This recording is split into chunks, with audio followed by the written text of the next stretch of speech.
Secondo il vocabolario, la parola emergenza indica una condizione di carattere eccezionale che richiede un intervento immediato.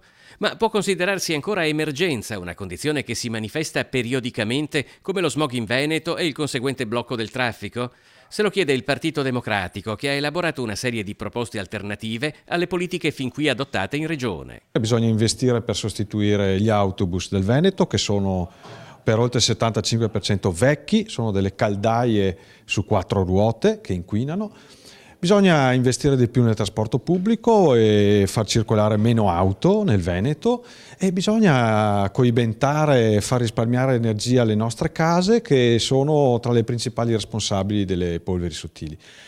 Qua bisogna spendere. In questa legislatura, sostiene il gruppo consiliare del PD, il Veneto ha investito 10 milioni di euro in misure antismog, troppo pochi. Il blocco del traffico poi è un tampone insufficiente, come dimostra questa cartina. Le macchie rosse e blu sono le città e gli agglomerati urbani interessati dall'accordo padano antismog.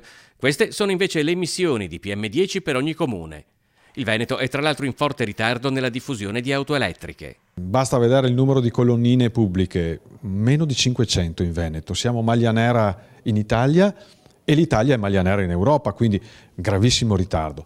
Qui bisogna spingere molto di più, perché questo è il futuro dell'auto. Un'ultima battuta è su come si potrebbero spendere gli introiti dei pedaggi della CAV, la concessioni autostradali venete. Si prendono gli utili di queste società e li si mettono per finanziare il trasporto pubblico. La A22 del Brennero, che gestisce l'autostrada del Brennero, utilizza gli utili per potenziare la ferrovia. Questo è il futuro della mobilità.